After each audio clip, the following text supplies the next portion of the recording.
Hi, preview staffers. Welcome to Academic Module 2. This is Rachel, as you probably already know, and I am going to apologize ahead of time because I still have a cold and have been coughing a ton, and so that may happen while we're recording, and if I have to re-record every slide where I cough, well, I will never do this. This will never get done. So you'll have to bear with me. I'll try to keep it quiet and turn away from the mic, but just so you know. Anyway, moving on from that awfulness, this is Academic Module 2. Module 2 is going to focus on 3 different components that we're going to talk about. The first component is going to be going into a little bit more about who our student populations are that we help at Preview. This is some of the PowerPoint slides that we didn't get to cover during our first time in class right before PATS. So I want to go back to that and spend some time talking about our student populations. We're going to talk about universal tracking and how that applies to our students, what that means. All of you are aware of it. You're probably familiar with how it affects you, but we're going to talk about it in a much more general sense. And then we're also going to talk about the building blocks of a schedule and how to start or how to help a student begin to think about how to create their own personalized schedule while they're at Preview.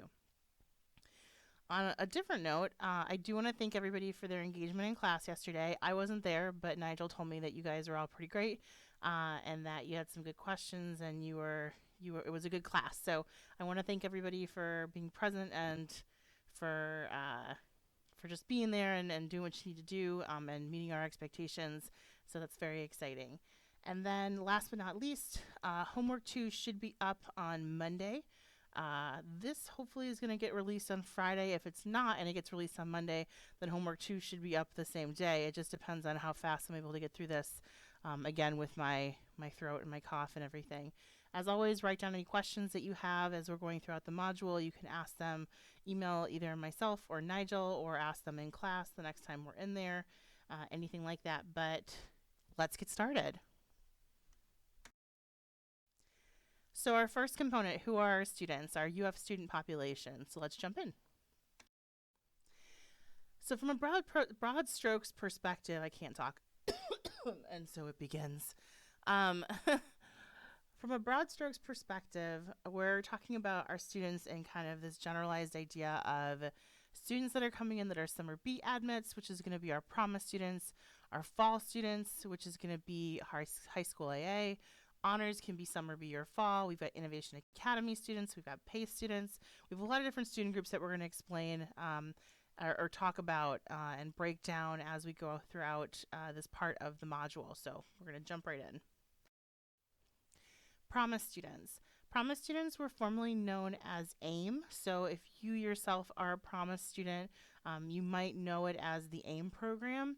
It's not an acronym. It wasn't an acronym with AIM. It's not an acronym with Promise. It's just the title that they've chosen to go with.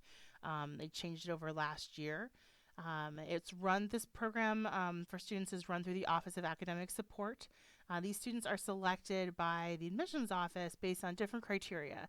And so usually students that are in need of in some way, it could be because they have lower test scores, they're coming from a geographic location where there might not be as much funding and therefore not have as much access to AP, IB, ACE classes. It might have to do with the lower family income, it might be first generation status. There's different components, criteria that the admissions office is looking at.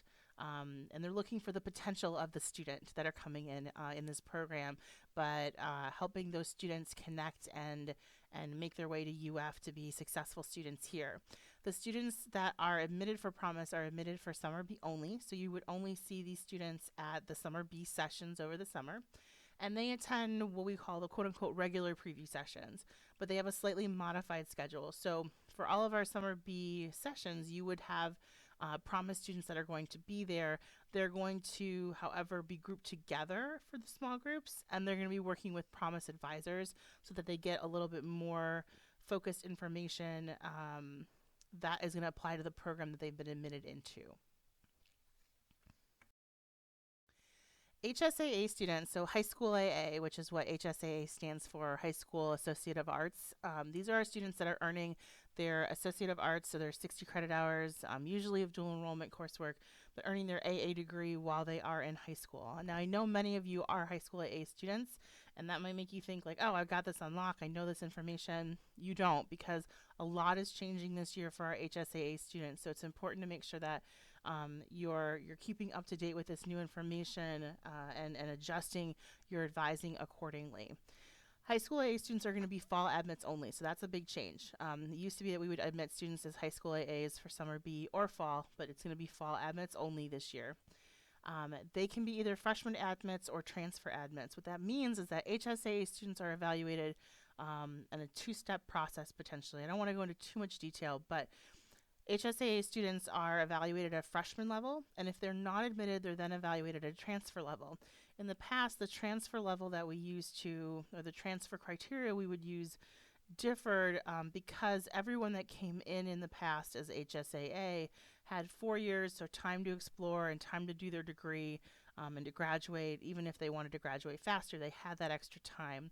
That's not the case anymore. So students that are not admitted as freshmen but admitted as transfer high school AA students are now going to have to graduate within the 2-year time frame for our transfer students. So that's very different actually than what it used to be.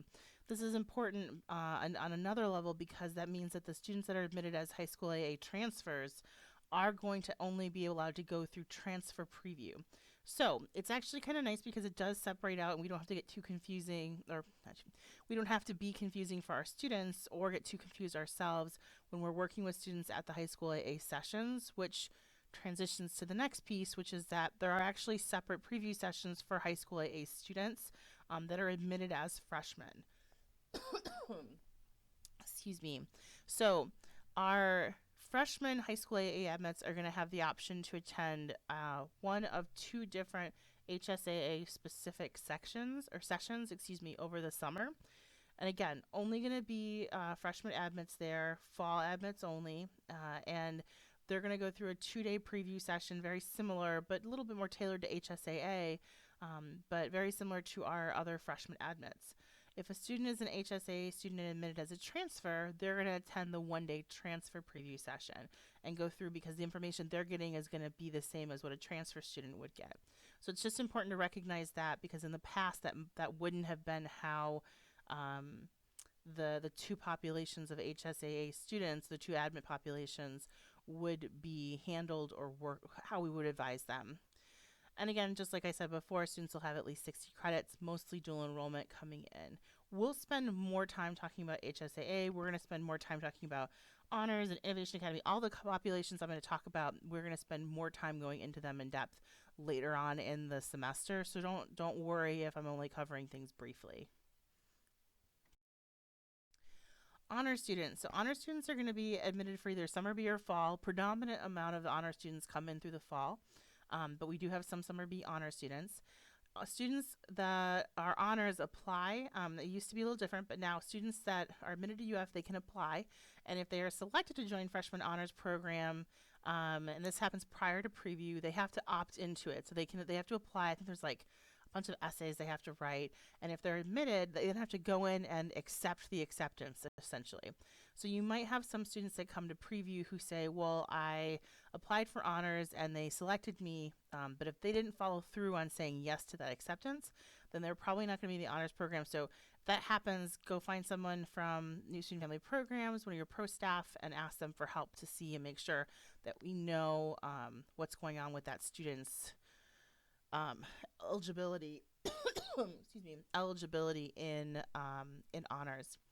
And these students attend, again, quote unquote, a regular preview session. They have a slightly modified schedule because they're advised by honors advisors, but they're attending all of our sessions throughout the summer.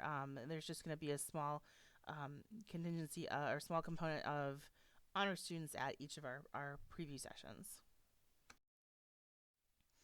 Innovation Academy. So here's where we start to differ a little bit more.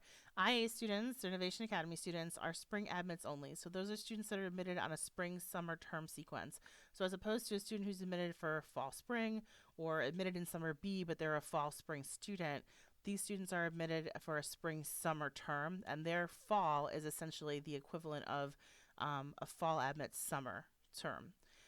They attend, again, quote unquote, regular preview sessions, but only certain sessions are open to Innovation Academy. Now, this might change. So, this is how it was last year. There's a good reason to think that it's how it's going to be this year, but there could be a little bit of a shift here. So, we'll follow up with you if that changes. But for right now, as far as I know, there's only going to be like a certain 5 or 6 sessions that are Innovation Academy friendly, if you will, and where we would find Innovation Academy students at, but they would be there with other students that have been admitted for the fall semester. And their preview schedule is slightly modified to account for this and to make sure that they're getting the information that they need for their program. PACE, so Pathway to Campus Enrollment. These are for fall admits only, or rather, PACE is going to be fall admits only as well. And PACE students attend a 1-day PACE preview session. There are 4 options available throughout the summer, and the students come in and have a kind of a truncated version of what the 2-day preview session is. Meet with an advisor, excuse me, register for classes, all of that. Very important academic piece of preview, but it is all condensed into a 1-day program. These students start as, excuse me, my throat. These students start as UF Online students with the intention to transition to on campus after meeting specific criteria. And we'll discuss this in more depth later of what that means. But essentially, these students are going to be taking all online classes for at least a year, if not 2 years, before transitioning to on campus to finish up their degree. And then last but not least, we have 2 student groups that don't necessarily have like a lot of like specific admission criteria, but are worth noting because they are student populations that we see that kind of can be have an impact on what kind of advising they get, or excuse me, I'm gonna have to drink something. I apologize. Diet Coke, my lifeblood. Okay, that's gonna be a theme. So international students, so students that are coming in from other countries, we tend to see these students arriving or attending preview at the sessions that are right before the term starts. So it might be the session right before summer B starts or the session right before fall starts, just because it can be very expensive to travel internationally, as you can imagine. And therefore, we want to make sure we have these options for students that only have to travel once, where they're coming to preview and then going directly and starting their semester. They can just stay in that time in between because it's such a small gap of time. International students might need other kind of assistance with visa information. So this is just really important and helpful to know that there's going to be students that are coming in that we might have to assist in different ways. First generation college students, this could be students that are MFOS, so the Matched in Florida Opportunity Scholars, or it could just be other students that are first generation, maybe not getting the MFOS scholarship. These students are, and we talked about this, hopefully you guys talked about it in the other room at Pat's, but we spent a decent amount of time talking about it in my room, which was really great, about what first generation college students, the pros and sometimes the challenges that students can face when they're coming in, and so being aware of that. And that's also something we're going to spend more time talking about, but it's just good to be aware that there are all these different types of groups or different types of students that are coming in, and they all have very individualized, nuanced needs, both on a macro level for their programs, but then also on a micro level for their individual, everything that's individual about them. So just exciting things to kind of think about. All right, preview staffers, let's talk about the second part of our module, which is universal tracking.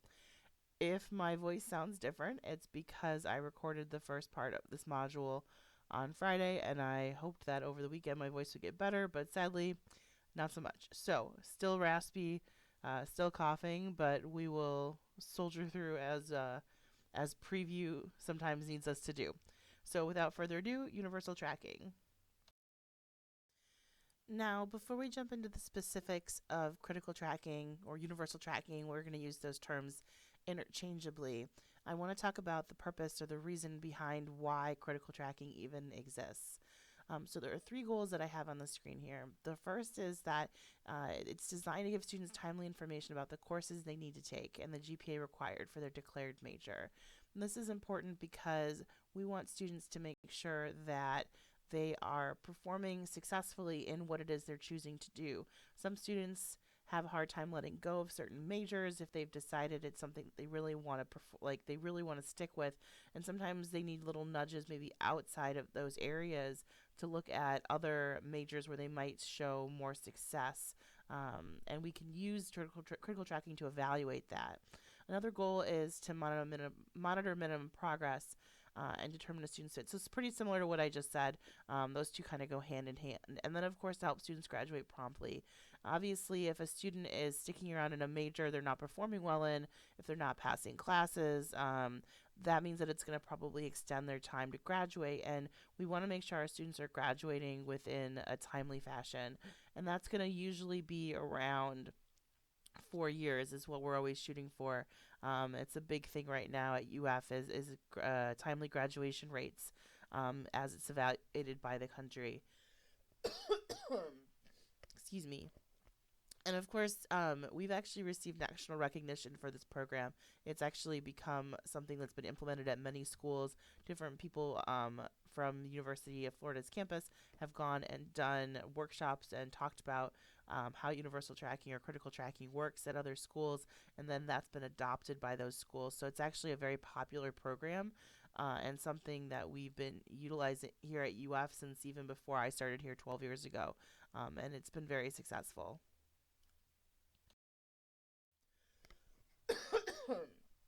Excuse me. All right, critical tracking criteria. So this should look very familiar because it was one of the questions on your homework. And critical tracking is made up of three different criteria. When we evaluate critical tracking, we're looking at critical tracking courses, so specific courses in the major. We're looking at either the UF GPA or the overall GPA, and we'll talk about the difference between those two things in just a second. And then we're also looking at the critical tracking GPA, so the GPA for those specific critical tracking courses that we're evaluating to make sure that the student is performing and going to be able to continue successfully in the major that they're pursuing. So let's talk a little bit more about the critical tracking courses part of the three critical tracking criteria components. So required coursework that needs to be completed by a certain time. Why is that? So like we talked about when we discussed the purpose of tracking, this is to show progress in the curriculum and to show skill level in that field of study. We want to make sure that students, again, are successfully performing in the classes that are required for the degree early on and not just taking, gen eds or other classes for like a minor or something and not actively making progress in their degree. This doesn't allow that. Tracking makes sure that students are taking those classes early so that students are finding out early if they're able to perform well in that particular major. So what do we mean by required coursework? This can actually change based on the major for the tracking. So example one is if a student, so this example that we're going to use is for English. Example one is that the student can take any class from the list of all the major courses, and all of those classes are going to count in the critical tracking coursework and towards the critical tracking GPA. So critical tracking is looking for any class from the list of major courses, so that is a very broad option for students. The second example that you might find is that there might be specific classes listed. So for example, architecture. So for architecture's critical tracking for term one, it's going to say students must take ARC 1301 specifically. So there's no flexibility there. It's not saying take a class in the department. It's saying here, take this one very specific class in this very specific semester. And then example three is really a combination kind of the two. It's providing specificity of what the students have to select, but it's giving the students a group to choose from. So the example that we could use here is business. Business has 8 critical tracking courses that students need to take by the end of their 4th term. And the first semester is select 1 or 2 if you're in finance, but usually just select one class from this list of options that we're going to talk about, and I'll show you an example of what that looks like in a little bit later in the module. But so you can see that it's not just all required coursework is going to count here or that would apply. It's actually going to be different for each individual major, so students want to make sure that they're paying attention to that when looking at the critical tracking criteria in the undergraduate catalog. So let's talk about critical tracking criteria, the UF overall GPA. So For most of the majors at UF, the very beginning, what we're going to be looking for to be on track from a UF overall GPA standpoint is just going to be a 2.0. The student just has to not be on probation their first term. So this is not something that you have to overly focus on during preview, other than to make sure students understand that their UF or overall GPA can go up each subsequent term depending on the major that they're choosing. It might stay 2.0. It might go up to a 2.5, or it might go up to a 2.75, a 2.8, or a 3.0, depending on the major it is that they're looking at. But usually it goes up incrementally throughout tracking and not just all of a sudden, all at once, here's the GPA you have to be at, bam, get it done.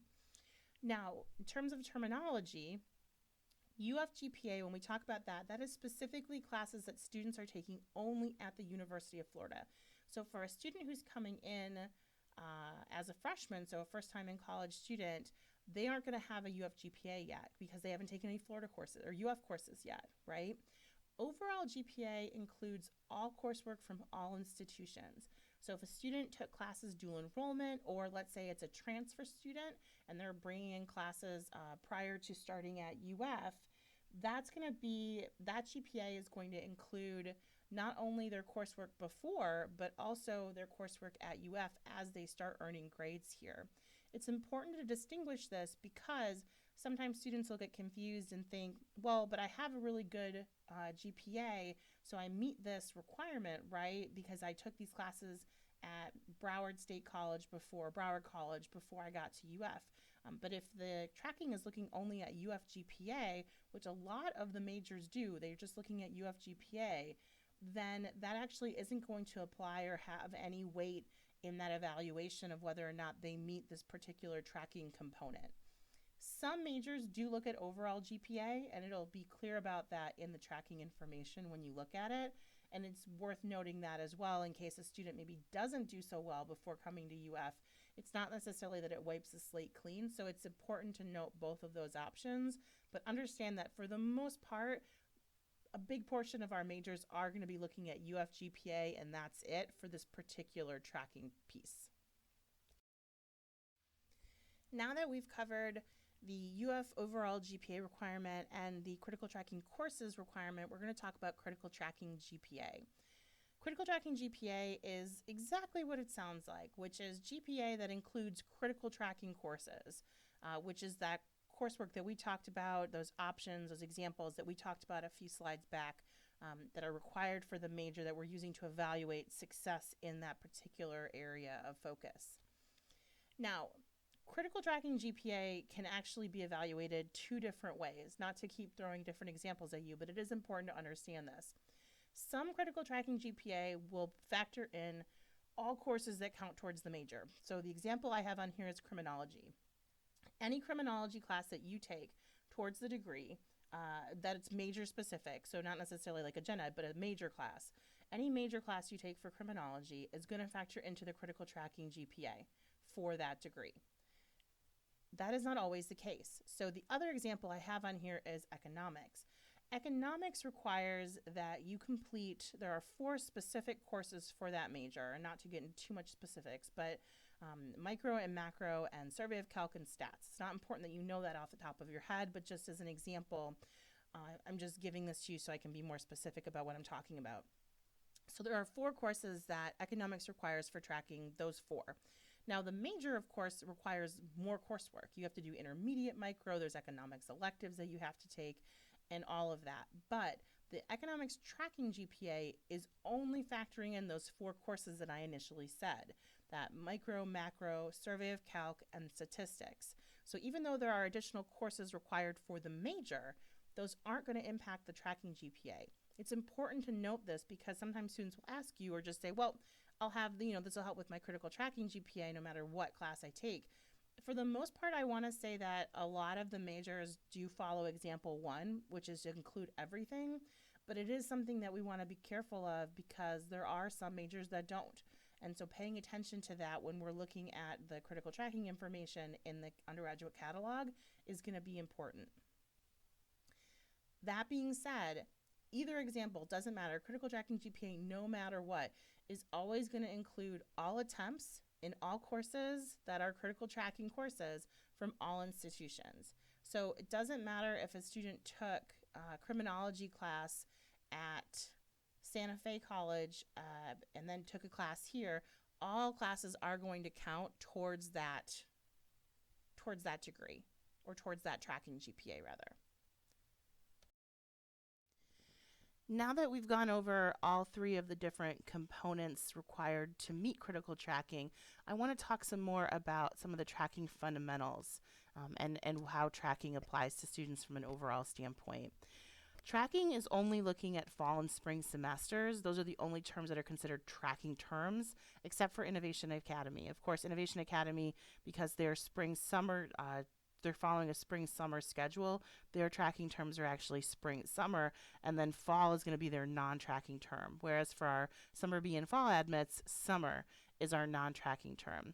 The reason it's important to note this is that summer can be a really great opportunity for students to either get ahead in their tracking or to catch up in their tracking if they discover or decide to pursue a major that maybe they didn't know that they were going to take or be interested in when they first started at UF. And so summer can be, or again, fall for IA, can be a really great opportunity for students to either catch up or move forward ahead of the game. All incoming freshmen are considered to be in tracking term 1 regardless of incoming credits. And this applies also to our high school AA admits that are admitted as freshmen. Now again, like we talked about very early on in the PowerPoint about how high school AA students that are admitted as transfers are going to be considered under a different policy. So that doesn't apply to these students. But for our high school AA freshman admits, or B admits as we call them, that's an internal term, they will be considered in tracking term 1 regardless of incoming credits. So even if they're choosing a major they don't have any background in, that's totally okay. They're still going to be tracked for term 1. Tracking in the past has only ever existed, or not existed, but tracking in the past has only ever gone up through term 5. After term 5, students were no longer tracked.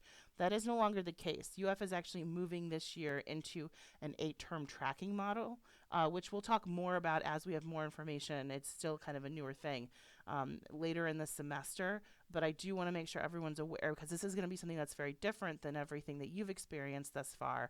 We are no longer tracking for just term 1 through 5. We are now actually tracking for term 1 through 8. What that means for term 6 through 8 most likely isn't something you have to worry about, but if it is something that applies to you as a preview staffer, we'll make sure to let you know. Now that we've talked about the importance of being on track and how to get on track, I want to talk about what happens if a student is off track, because obviously they're going to ask you about that. Now, students can be off track, excuse me, with 2 different ways. They can be off track if they're not taking the correct courses, or they can be off track, or I guess they could be off track in both ways, if they're not meeting the required GPAs. Now, for the most part, the required GPAs aren't going to be a factor in your discussions during preview. It's going to be focused mostly on courses, but it is good to make sure that we're not ignoring GPAs entirely, so that if, let's say, something happens in their first term or first year with their coursework and they're not performing as well as they hope, they're not taken by surprise that GPA is something they're being evaluated on when it comes to being on track. So let's say a student is off track. What happens is that a hold is placed on their record, and it prevents them from registering for classes until they talk to their advisor about the situation.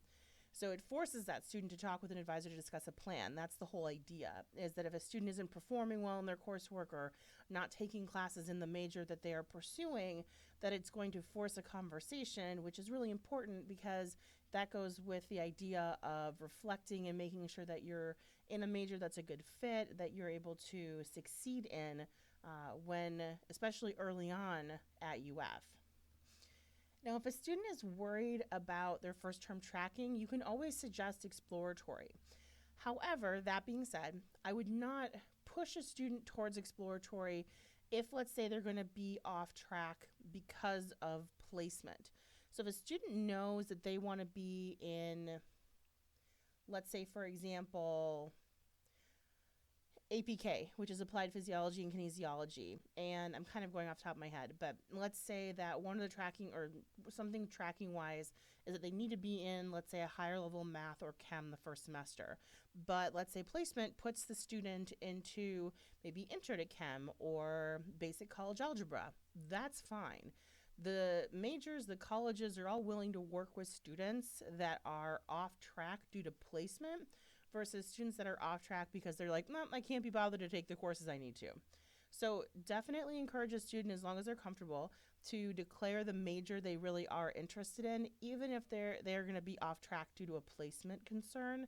And we'll go over that a little bit more when we get into placement, because that's really where this is going to become the biggest factor. But if the student gets very nervous about the idea of being off track, even if it is placement related, and they would rather declare exploratory, that's okay too. They have a lot of different options.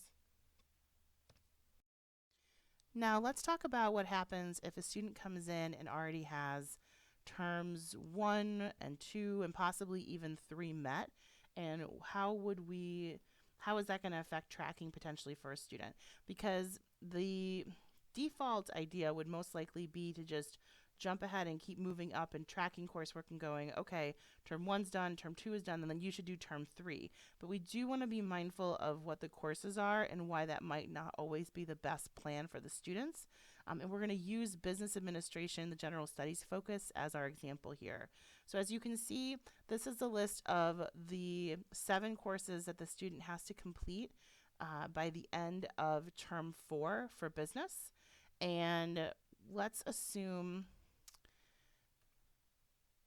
so the classes that I just highlighted here, these are all classes that are freshman appropriate. They are okay. They don't have any prerequisites. A student could take those in their first term without any problem. So let's say the student comes in and has ECO 2023 already done. We could look ahead and say, okay, so here's this list. ECO 2013 and STATS 2023 are good next step classes the students could take in their first semester at UF to move forward, get ahead in the tracking for business administration. But let's say they have all 3 of those classes already completed. Then we run into some other conversations. So the CGS 2531 is highlighted in gray, but technically that also doesn't have a prerequisite. So that one actually would be a white one. It would be okay as well. The gray, the ISM 3013 and the MAC 2233, both of those have prerequisites or placement is needed to be able to take them. Therefore, they're not automatic next steps that the student would maybe take. So it could be something where maybe you are recommending the prerequisite for those courses in the fall to move forward, or potentially recommending those courses. It's not that they're not freshman appropriate, it's just that they have prerequisites the students would have to meet at a time. And then that leaves us with ACG 2021 and 2071. So financial and managerial accounting are not freshman appropriate. They are not recommended by business to take in the first semester. They're not recommended by anybody to take in the first semester. Students should not do that. Students should not take financial or managerial accounting in their first term at UF. Definitely not. But it can be a little bit misleading if, again, the student comes in and says, well, I already have the ECOs done, I have stats and survey of calc done, I'm going to take CGS in my first term, but I also want to take another tracking course. Really all that we're left with is financial and managerial accounting, but those aren't freshman appropriate. So even though it definitely helps to look ahead to tracking and see what else is out there, keep in mind that there is going to be a stopping point for almost every major that we want to be mindful of, so that we're not just letting the students just run rampant and take whatever classes are listed in tracking. They're not all freshman appropriate, and we need to be mindful of that. So just for fun, and because I like to, spice things up in our modules, I have on here some semester 1 tracking courses that I'm going to show you, and I want you to pause the module, or I'll give you a couple seconds, and I want you to try to see if you can guess the major that's associated with the critical tracking criteria that I'm going to show you. So our first example is MAC 1147, which is pre-calculus, or MAC 1140. So the term 1 tracking requirements for this major are MAC 1147 or MAC 1140. So take a second, see if you can figure out what major that might be. So I think most people would probably guess something maybe in the sciences, maybe business, depending, because math, that's kind of where your head's at, but it's actually Dun dun dun, psychology general track. So this might seem counterintuitive if you're thinking, well, okay, if you're interested in psychology, why is MAC 1147 or MAC 1140 the term one tracking course that's needed? I honestly couldn't tell you, but psychology has deemed it to be important, and so we're going to go with it because they get to decide that. But it does also highlight the importance of, and again, we'll talk about this later too, it does highlight the importance of looking beyond tracking to make sure that the coursework that's required for term one tracking is going to give the student the best idea of what the major is. Definitely want the student to take the MAC 1147 or MAC 1140 if they're thinking about psychology as a major, but I also am probably going to suggest that they take a psychology class, either PSY 2012, which is the opening psychology class, or taking a freshman appropriate upper division psychology class if they already have PSY 2012 completed, so that they can continue to make progress and really explore the major in a class that's more content driven based on what the degree actually is, if that makes sense. But this is just a really good example of how you can't always tell what the major is based on what the first term tracking courses are. So let's do another. Chem 1025 or Chem 2045. So you've got Intro to Chemistry or General Chemistry 1 and Lab. What major do you think this is first term tracking for? The answer is microbiology. Microbiology, either in the College of Liberal Arts and Sciences or the College of Agricultural and Life Sciences. This is one of our shared majors, which we will learn, excuse me, which we will learn more about when we do the college presentations. Stay tuned. But either way, either college, microbiology has Intro to Chem or Chem 1 and Lab as its course or first term tracking courses that you need to take to be on track. So second to last one, penultimate one. Complete one of the following. So you'll notice that this is one of those third options I talked about when discussing the critical tracking coursework, where you have to choose one from a list. So you have some flexibility in your choice, but they are structuring what your options are. It's not just like take one of whatever. So the list is as follows. You've got either biology, you've got intro to psych, you've got statistics, you've got intro to sociology, or you've got one of the micro or macro economics classes, or I'm trying to remember what food resource economics, I think is what it is, if I'm not mistaken. I apologize if I'm wrong about that. But one of the following. So what major do you think this is? Family, Youth, and Community Sciences. I would never have guessed. But I mean, really, I wouldn't have. That definitely is veering into other areas that are kind of away from what the major actually is. And again, that's not necessarily for us to judge or try to determine. This is what they've determined to be the tracking coursework and what they want students to focus on.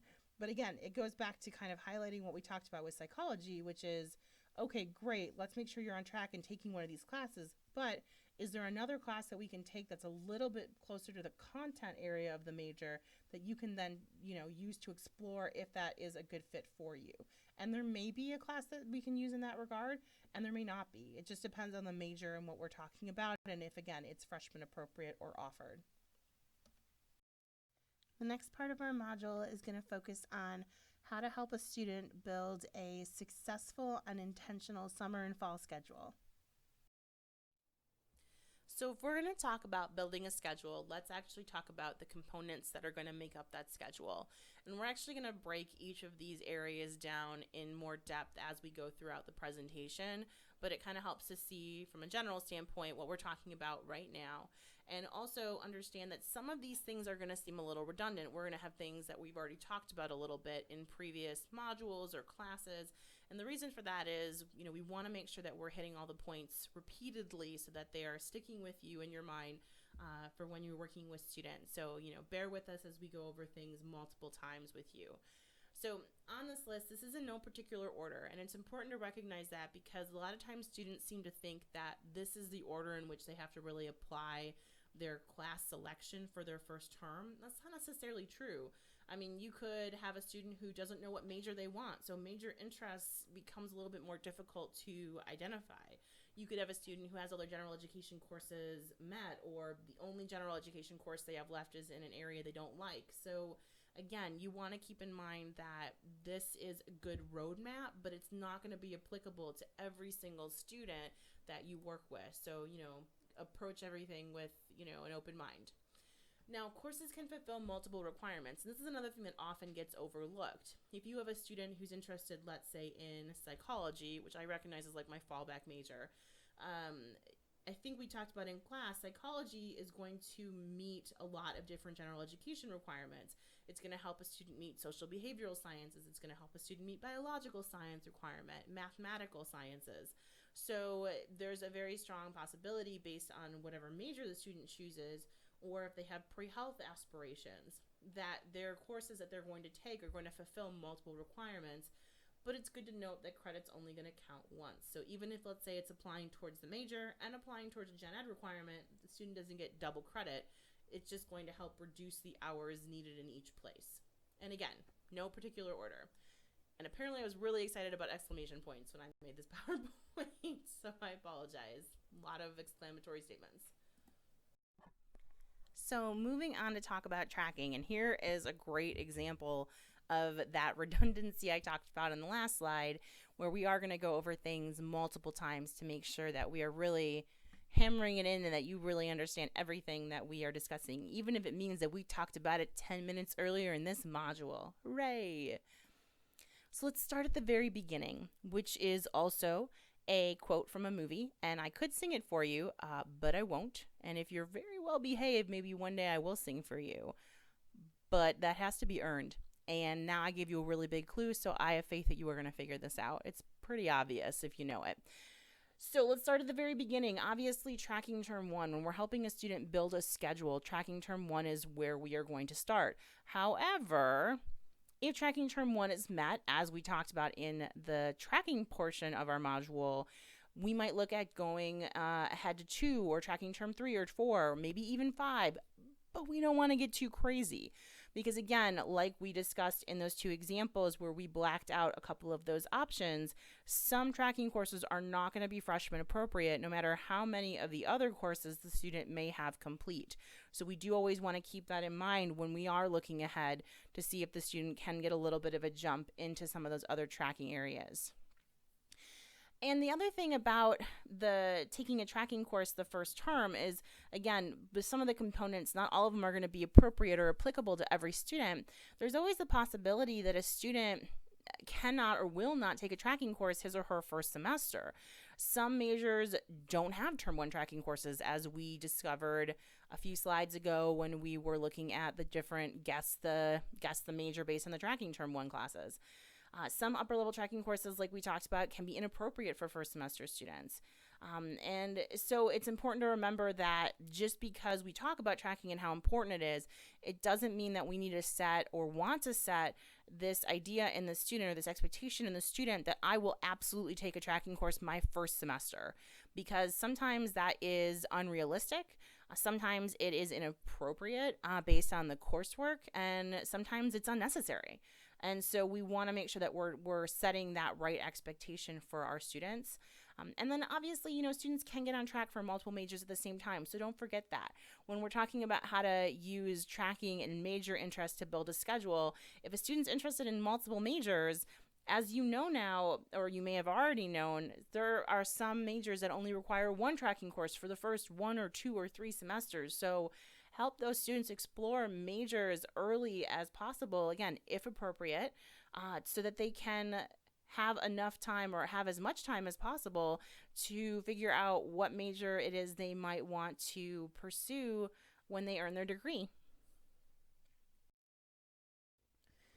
Moving beyond tracking for a minute, but still sticking with major interests, I want to talk about what happens, or being mindful of the fact that tracking doesn't always help a student explore. So again, my go-to example is psychology. I know I use it all the time and I apologize, but it works in a lot of situations.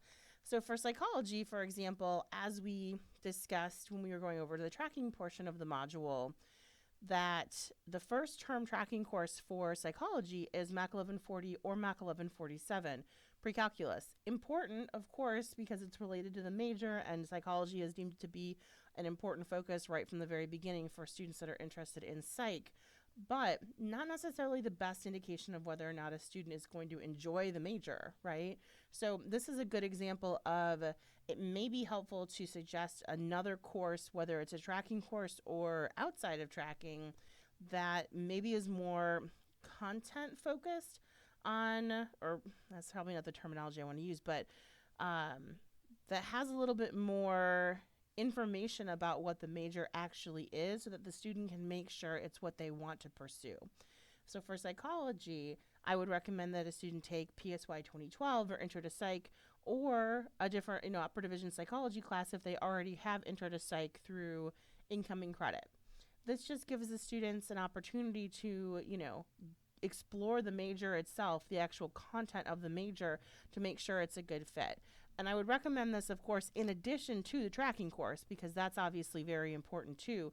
But I think you want to make sure that you're not just looking at one and not the other.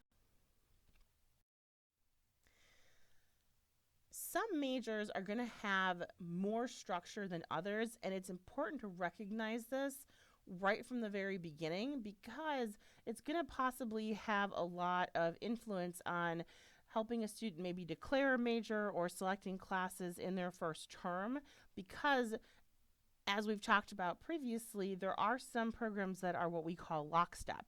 And that means they don't have a lot of flexibility, which we're going to talk about flexibility a little bit later in this particular module. But in a general sense, don't have a lot of flexibility for students to kind of jump into their coursework later.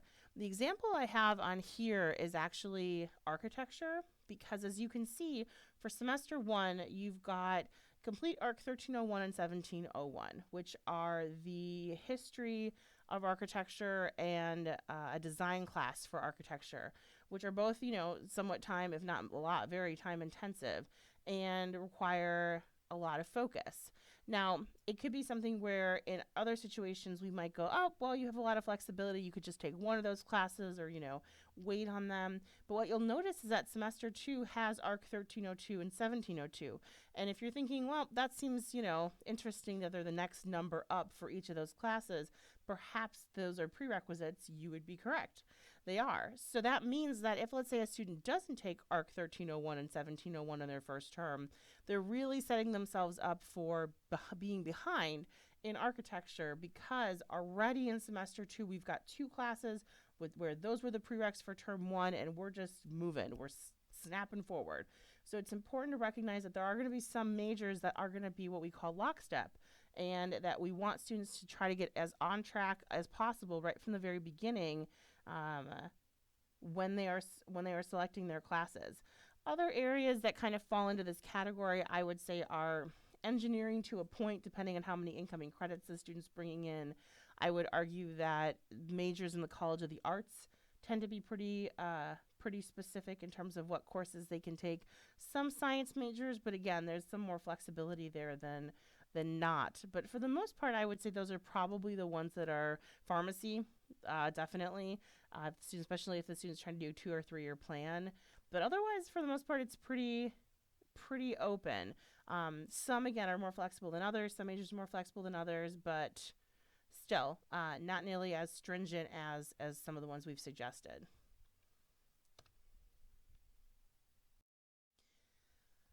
We mentioned a little bit earlier the value and the ability to actually help a student get on track for multiple majors all in the same term. And so this is actually going to be an example that will help will show how you can do this. We use this slide actually in our exploratory PowerPoint in the college presentation session at Preview. So you're actually seeing what students will see unless we tweak it during the exploratory presentation on day 1. So in this example, we've got 3 different majors, and when I say different, I mean like very different. You've got general business, you've got philosophy, and you've got mechanical engineering. Pretty much the spectrum of areas that we can get at UF. And you'll notice that I've noted already on here how many tracking courses are needed for semester 1. We've got 1 tracking course for business. There are no tracking course requirements for philosophy. And the mechanical engineering requires 1 tracking course, but 2 are recommended. So let's actually take a look at what this means. So my recommendation, or rather kind of just this general idea of what tracking courses we'd want to focus on, are the following.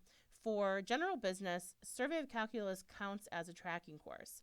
But if we want to jump over to engineering, Calc 1, Mac 2311, counts as a tracking course over there. Now, we haven't gotten into this yet during placement review, so don't get too overwhelmed with what replaces what and what supersedes what. But just very quickly, Mac 2311, which is a 4-credit calculus, algebra, and trade class, is going to supersede or be a higher level than Mac 2233, which is Survey of Calculus, which is algebra calculus specifically. So we can actually use Calc 1, Mac 2311, both for engineering and for business. So we've already got that kind of locked in, which is nice. Now, if we're looking at other tracking courses, mechanical engineering talks about recommending 2. So Chem 1 and Lab would probably come into play here. And then even though there are no required tracking courses for philosophy, I'm throwing in Intro to Philosophy just because, hey, it probably is a good idea for the student to explore the major a little bit. We've talked about in the last slide, or the slide before rather, that the value of making sure the student is exploring the content of the major in addition to making sure they're on track. This is a perfect example of that in this option. So then if we're actually looking and building a full schedule for the student, you'll notice that we've got Calc 1 on here, which covers our business and engineering tracking. We've got Chem 1 and Lab on here, which goes beyond engineering tracking into the 2 recommended classes as opposed to the 1 required. We've got Eco 2023 on here, which is an extra class that helps with business tracking.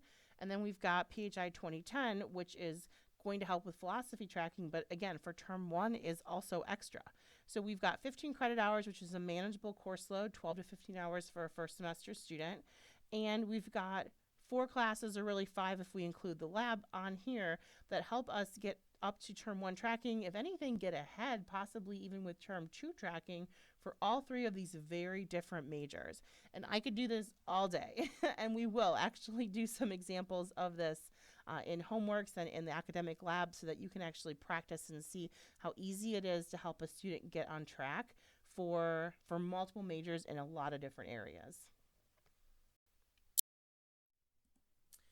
So college requirements. So we're going to learn more about this during the college presentations, the specific college requirements that are associated with each individual college at UF. But I do want to kind of cover some of those general points, kind of like the components of a schedule, those general areas that students are going to bring up or focus on that are college requirement related. And so those are going to be foreign language. Some colleges have a foreign language proficiency requirement. You might see some students talk about how they have to take an advanced writing or communication course. That's going to be college related. Some colleges have quantitative option coursework that's required. Some colleges are going to have additional general education requirements beyond what's required for the state core and then also the university requirements. And some colleges are going to have a specific number of upper division electives, or students are going to have to complete a concentration in an outside area of study. Now, is this something that you have to be completely aware of for the student? No.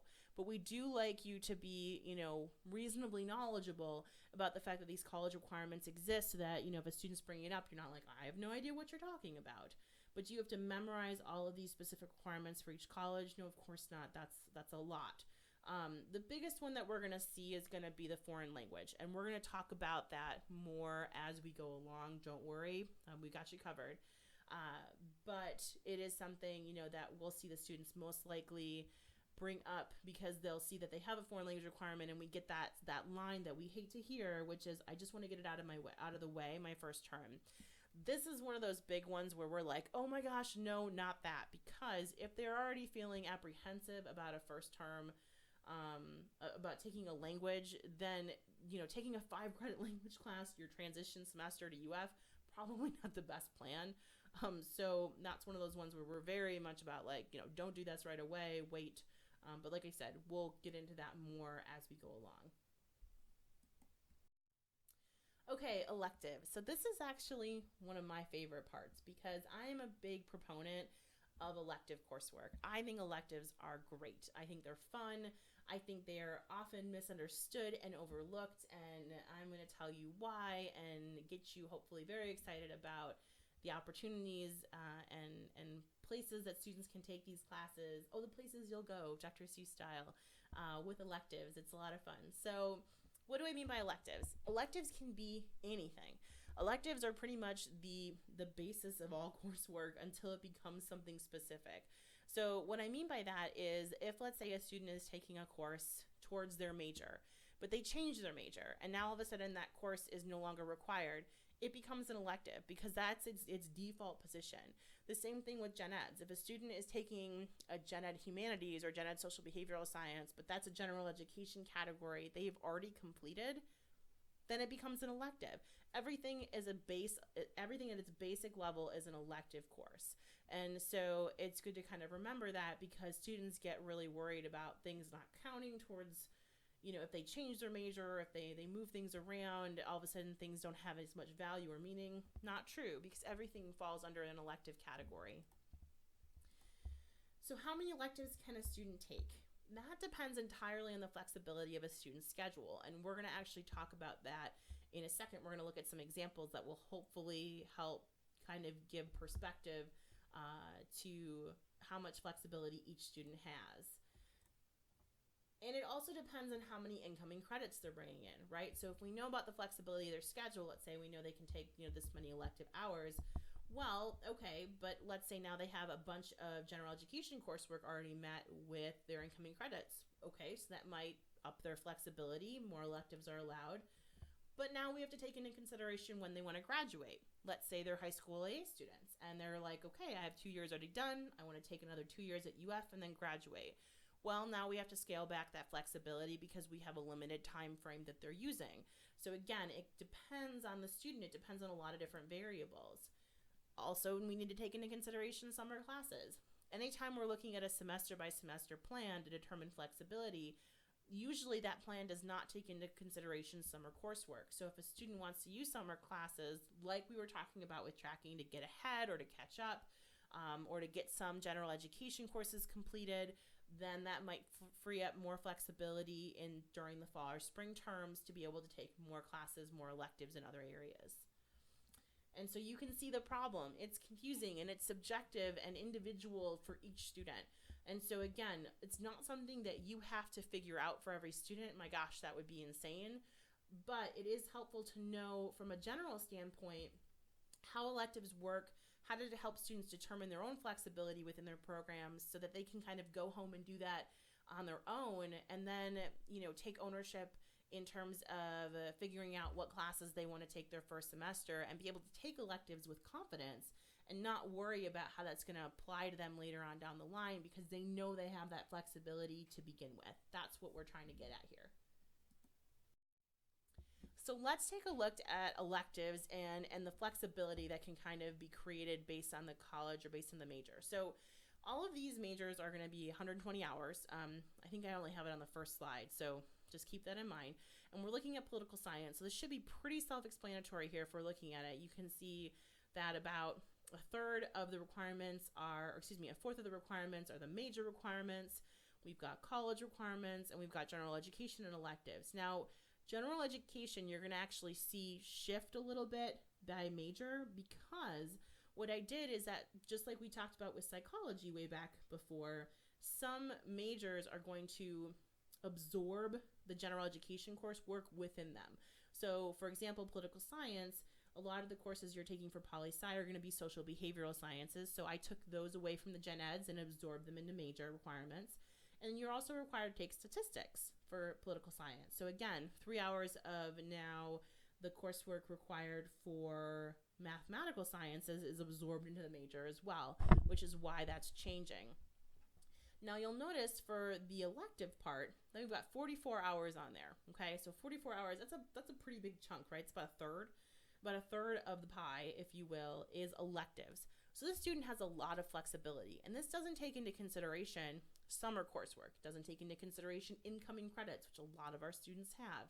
So you can see how it would be very easy for all of a sudden this third to become a half in terms of the flexibility and open-ended opportunities available for the student, whether it's doing another major or doing minors or just taking general hours in areas of interest. But it's helpful for a student to realize this in the beginning so that they're not so focused on all the specifics, when all that's going to do is then just create so much flexibility later on down the road. If they have other areas of interest right now, why not pursue them? This is a great chance to do that. So let's look at a different major. So let's look at health science.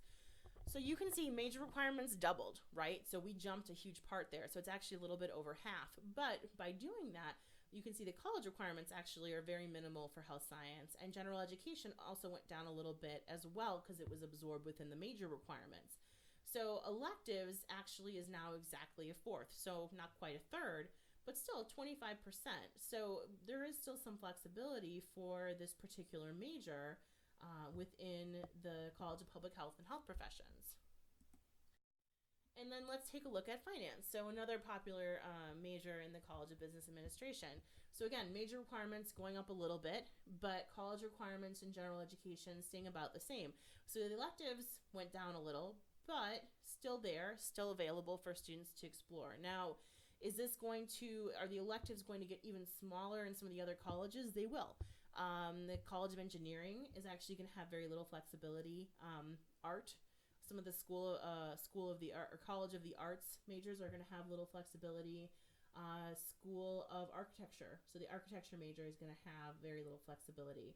So there are going to be some that are going to be much smaller this in terms of the elective part of the pie, but that doesn't mean that the students aren't going to have some flexibility, because again, a lot depends on general education coursework already being completed through incoming credits, and a lot depends on summer courses. If a student is willing to take summer classes to help kind of open up some flexibility during the term. So you want to keep all of those things in mind when working with students.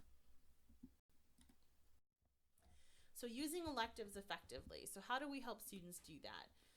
And so begins your journey into helping students make intentional choices. So you are going to hear me use this a lot. You probably have already heard me use the phrase intentional choices at least several times. You're going to hear me use it a lot more times before all of this is through. And for that, I will not apologize, because I am a huge fan of making intentional choices, not only in your coursework, but also in your life. And this is very appropriate for students, because now as students at UF, all of a sudden they have all of these options and all of these choices to make. So it's not even just about coursework, but all of a sudden they have all of these choices in terms of the clubs they're going to join, organizations, volunteering, generally, like, should I go to class today? Things like that seem, in some ways maybe not the biggest choice that they're going to have to make, but it's still a lot of choices. And again, that intentional part is really, really important, because I really believe that, if students are really thinking about what they're doing and why, they're going to have a much better experience at UF, and also just a better, hopefully life experience, because the more intentional you are, I imagine the happier you'll be. So the applications for electives, and this is just some of the many ways in which they can apply. So obviously, if a student's interested in exploring or changing majors, prerequisites for pre-professional programs, hooray alliteration, yes, I'm an English major, deal with it. If they're thinking about double majors or dual degrees, obviously electives can be used for that, or exploring minors and certificates. Taking additional gen ed classes that you enjoy. So again, that elective piece. And then also developing skills. Developing skills gets a bit of a bad rap, or at least gets very commonly ignored, because people really like the stuff that's, I like to call it bright and shiny. So the double majors, their minors, their certificates, the things that you actually have a title. Students really like that. They like the title. And I get that. I understand, it's nice to be able to say, here's what I have. It's harder to kind of identify and share, I have these skills. But in the end of it all, the skills are really going to be what employers are looking for, and are really going to help sell, students, which includes you guys, to different employers or graduate programs, pre-professional programs, all across the board. So it's important to recognize that skills are going to be very important in helping students, and it's okay for you to talk to students about that for their first term. So when I talk about skills, this is what I mean. So if you actually want to take a second to kind of make this a little bit more interactive, and think about the different skills that you think students could probably build upon at UF, take a moment and think about and write down maybe some skills that you think are valuable, and then pause it, because obviously I'm not going to wait, because that would be weird. So I'm assuming you paused, hopefully, maybe not, it's up to you. But here are some of the skills that you could possibly think about recommending to students, and this is by no means a comprehensive list. One of the ones that we hear the most often that employers are looking for is communication, and what we mean by that isn't necessarily only public speaking. That seems to be the default place to go with, but really interpersonal communications, the ability to work on a team, listening skills, active listening, which a lot of you mentioned as important values for a great advisor, and I agree. And so you're actually going to be working on a lot of these skills as preview staffers. And so again, it's important to recognize the skills that you're building, either inside the classroom or outside the classroom, because those are going to be things that you're going to utilize and share with employers later in the future. So other skills that are valuable: quantitative skills, ethical decision making, leadership, second language skills, multicultural awareness and appreciation. I can't stress this one enough. A lot of great ways to really help students become more aware and informed globally, or even just multiculturalism in America, is obviously study abroad as a great way to do that. There's different alternative breaks that go to different countries, but also different places within the U.S. to explore different areas of multiculturalism and diversity. But the biggest thing is that, students come in and a lot of times will have their international general education course already met. Sometimes diversity, but that's a little bit more rare. But either way, encourage students to challenge themselves and take additional classes in those areas. There is so much value to knowing more about the different cultures and ethnicities that are out there, and it's only going to help make them more competitive in the job market, to be more aware of, and not just in terms of diversity from ethnicity standpoint or a cultural standpoint, but also diversity from the standpoint of sexual orientation, or from people with disabilities, or gender, or socioeconomic status, or political beliefs, or religion. My gosh, the list goes on. So challenge students, maybe not the first semester, but definitely make them aware that it's up to them to kind of push those boundaries and to learn more, even if it's just taking a class or two. As we saw, if they have all this flexibility available to them, use one of those two options, those flexible courses, to really explore other areas that are unknown to them, so that they are learning more to bring to the table later on. Writing skills.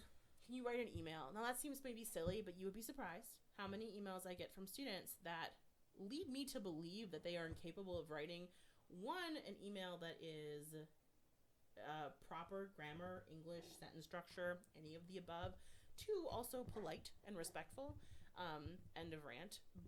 But you'd be surprised. So writing skills are usually something that students need to still, build upon, even if they already have their words met.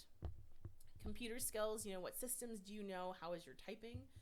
Professionalism, a grasp of social media, flexibility, adaptability, multitasking. These are sometimes a little bit harder skills to pinpoint from a classroom perspective, but still things worth exploring with students in terms of helping them, build those different transferable skill sets that are going to be helpful to them in the future. So, credits and hours. What we're talking about here, and this is important because I'm going to make a distinction here that I don't think we've talked about yet, but if we did, again, I apologize for the redundancy, but redundancy is helpful. But I think it's really helpful to distinguish between the credits and the hours and the number of classes that students are going to take.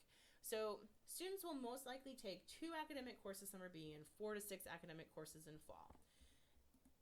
Or you can also say it, students may take approximately 4 to 7 hours summer B or 12 to 15 hours in fall. Now, the reason that I like to specify both of those things is because Students, if you say to a student, let's say, okay, I really want you to take 12 to 15 hours in fall. If they, let's say, took 12 one-credit classes, which I recognize is unlikely, but let's say they did, that is a very different course load than, let's say, taking 4 3-credit classes, which is also going to be 12. Yes, math, did it. Awesome. So we've got 4 classes, 4 finals, 4 midterms, and we've got 12 classes, 12 finals, hypothetically 12 midterms. That's going to be different. I don't care what anybody says. That's going to be a lot.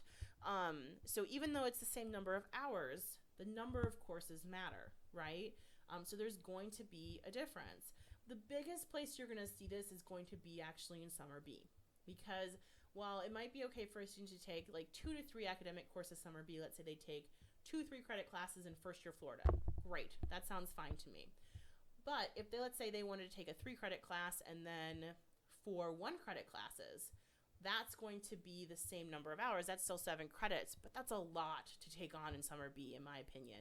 So I know it depends on the coursework that they're selecting, but still, you want to be very careful with that, because it could really overwhelm the student, just because the number of, finals or papers or whatever it might be that are going to be due, it just could be a lot. So it's important to distinguish between those 2 options and make sure you're sharing both with the student, because there is a difference. And I know this is cheesy and you're going to hear it a lot, but transitioning to UF is like taking a 3-credit class. And it really is. There's a lot going on, as most of you probably very clearly remember since you were recently freshmen.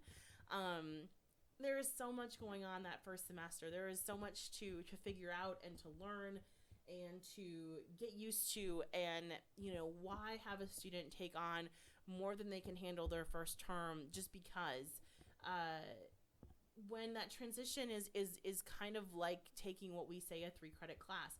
Now, sometimes that's going to help students really put into perspective the amount of coursework they're putting together for their first term, and it will help them kind of dial back their crazy a little in terms of what it is that they're going to take. Now, that's not going to work for every student. So one of the other methods that I found to be very helpful is, as opposed to saying to them, which sometimes this will work too, as opposed to saying to them, okay, well, if you take 15 credits, there's a stronger possibility that you're going to fail or that you're going to struggle a great deal and you might not be as successful in your coursework. I'd much rather have you get 12 credits of A's than 15 credits of C's. Sometimes that doesn't quite work, because most students, as you know, who came into UF came in with very high GPA and who don't really know what getting a C or anything lower than maybe even a B feels like.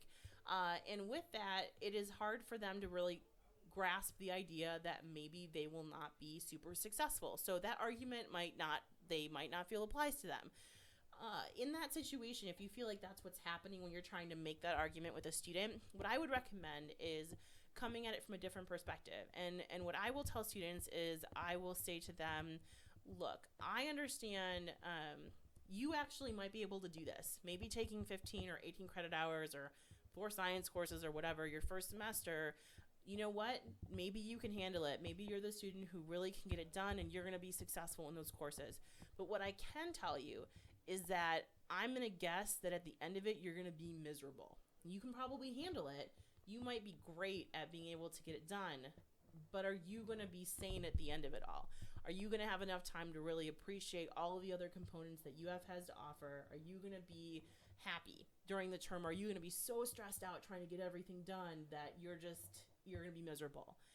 That tends to resonate with the other percentage of students that don't listen to the first 2 arguments. So I would recommend going that route, because you're, again, not implying that they're going to fail. You're implying that they're just going to be overwhelmed and miserable. And most of those students can then grasp onto that logic and go, you know what, you're right. I could probably do well, but maybe I would be overwhelmed and it would be too much. So I'm going to, dial it back and not take so many hours my first term. That actually is a good argument, and one that I encourage you to use in a positive way when trying to help students look at that balance piece of first semester scheduling. But the other thing that's really important to remember is that each student is an individual. And so what fits most students, so that general recommendation that we're making, there are going to be the outliers. There are going to be those students that are going to take 18 hours and they're going to be fine and they're not going to be stressed and they're amazing and that's wonderful. So we do want to be cautious. Obviously we want to make sure we're giving our best recommendations, but at the end of it all, every student is able to make the choice for their own. So what you do is you make the best argument possible. You present all the facts, all the information. You make sure that they're hearing you. You make sure that they are understanding what you're saying and why, and not just shutting you down entirely. And if at the end of all that, they're making the choice to do what they want to do, then that's their call. Because, some of them actually are going to be fine. And that's great. They know what they can handle and they're willing to do that, and that's okay. But it is one of those things where, it's good to remember that you can't fix everything. You can't, make every student do what you want them to do based on what, to be most likely the best case scenario for them, because every student needs to kind of find their own path and figure that out for themselves. So providing perspective. So here are just some general tips, and I know we're getting a little bit long, so I will wrap this up, I promise. But these are just general tips that I found are really important when helping students work with academics. So who you are at UF is more than just a major. And this is a big one because students are asked so many times when they get to preview, before preview, what's your major? What are you majoring in? What are you doing with your life? We put so much emphasis on this, and there's reason to, in the sense that yes, your major is important, and it is going to have an impact on the classes that you take, right from the very beginning. But we don't really give students the opportunity to say I don't know with any sort of level of comfort. It is very overwhelming for them if they are unsure, because so many people are asking them what it is that they're doing with their life, as if somehow their major is going to equal that, which of course we know is untrue. A major does not equal career. So it's really important to make sure that you are creating an environment that lets them know that they are more than just their major, that it is okay if they are unsure, and it's okay even if they feel like they know, that it's not the only thing about what they're doing here that's important. As UF is made up of so much more than that. We looked at that schedule that showed how much flexibility students have. It's not just about your major. It's about a lot of other things as well. And it's about the experiences that you have as you grow as a student. So you want to make sure that you're emphasizing that, and you're really showing that as a student leader, because it's going to be something that's going to be very important for them to see when they get here, because up until this point, it might not be what they've really heard or experienced. We are preparing students to become global gators. So again, going back to that importance of that multiculturalism, that global awareness. When students leave here, when they transition, you included, you're representing the university and for forevermore. And that means that we want to make sure students are, aware and appreciative of all different types of people, all different walks of life. And so it's important to remember that we're preparing students from a much broader perspective than just that, okay, first term classes, one and done kind of thing. Again, the key is to make intentional choices. If a student is really thinking about what they're taking and why, there is very rare that we're going to find any student who's going to be unhappy with their first semester schedule. They're really thinking about the classes they like, and they're really trying to figure out the best possible path for themselves, then they're going to be happier their first term, I guarantee it. So again, if they have to take a gen ed, or if they're really focused on taking a gen ed, help them make sure that they're taking one that they're interested in. Intentional choices is going to be everything. And as you guys know, this is a question on the homework, always challenge and ask why. It's really important, and again, do it in a respectful way, not in a threatening, why are you doing this way? But ask them, why. One, somebody might not have asked them yet, and just the fact that you care enough to ask might really be very helpful. But two, again, it's important to make sure that they've thought about it. Why are they wanting to take this particular class? Make sure that if they're making intentional choices, they're making intentional choices for the right reason, and not because, they heard it's an easy class, or, their friend is taking it, therefore they have to take it, which segues ever so nicely into this. There are no easy classes at UF. Easy implies you don't have to do work. And I know this was something that we talked about at the retreat, and I know that some of you struggle with this concept because I know some of you don't believe me, but try, okay? I know, again, you're representatives of UF. I don't want you to lie, but I also don't ever want to hear coming out of your vernacular, oh, this class is an easy class. That's not true. What's easier for you does not mean it's easier for the student. And again, easy implies you don't have to do work. I challenge you to find one class at UF where you don't have to do anything. And I've seen students fail every type of class at UF. So trust me when I tell you that there is no easy course. There's simply courses that are less challenging for you, and it's really important to remember that. And also, there are no classes at UF that are a waste of your time, and this is something that also applies to What is the Good Life again. Every class has value and purpose if you put in the effort to find it, and that applies to you guys, and it also applies to how you work with your students. Everything is about your attitude, right? It's about how you choose to look at everything. It's about, how you choose to pursue certain things. And if a student is putting in the effort, again, kind of with intentional choices, if a student is putting in the effort to find why the class is going to teach you something, even if it's a class that they end up taking that they don't like, that teaches them something that they don't like. If they're paying enough attention, it might teach them even more than that. Not just like, I don't like this subject material, but I don't like this type of class, this type of structure. I don't like classes that are back to back. I don't like a teacher that teaches in this style, or whatever it might be. There's so much more to learn, even from situations that feel like they are already, that maybe are generally negative. So every class has value and purpose, every general education requirement, everything, if the student is willing to put in the effort to try and find it. Again, choose your attitude. So let's wrap up this module with a couple more providing perspective points. Yes, alliteration. Awesome. Do not recommend 2 science labs for a student's first semester.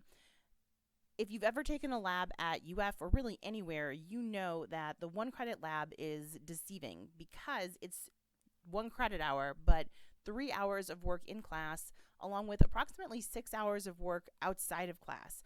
Now, imagine if you're a student doubling that in the first term. That's a lot. It's a lot for anybody to take, and it's definitely not something that we want to recommend students do their first semester if we can help it. Another really important point to make sure that you're talking about with students is trying to help them understand that it's probably not the best idea to take all of their courses in one area of study, whether that's one area of study of their major or all in a certain general education category. They might love the idea of taking political science courses or history courses or anything really, and just really be passionate about that material and that content.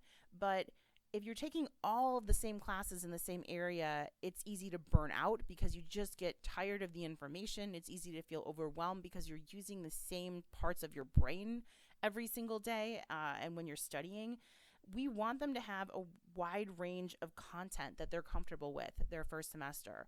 So it's important to make sure that they're diversifying their schedule to include, of course, the things that they're interested in, but within reason of different topics, different categories, so that we're hitting all of those points.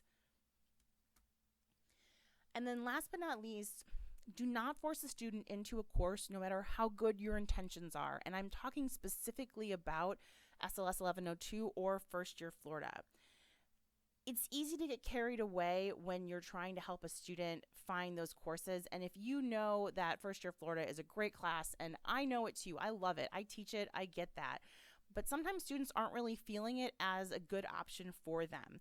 And I've had students in my class that didn't really want to be there, and I can tell you it's not fun because it really changes the dynamic of the class. So we don't want students in that class if they don't want to take it. Also, you don't want to be that staffer that really pushes the student into a course and then find out after the fact that the student was really unhappy and maybe didn't do as well in it. That student can easily come back and say, hey, this is your fault. You really pushed me into this. And they'd be fair in saying that. And you don't, trust me, you don't want that responsibility. That's a lot of pressure to put on yourself. And it's no fun if a student is saying, hey, this is, I'm in this because of you and I'm not happy about it. So definitely encourage students to think about it, to consider it.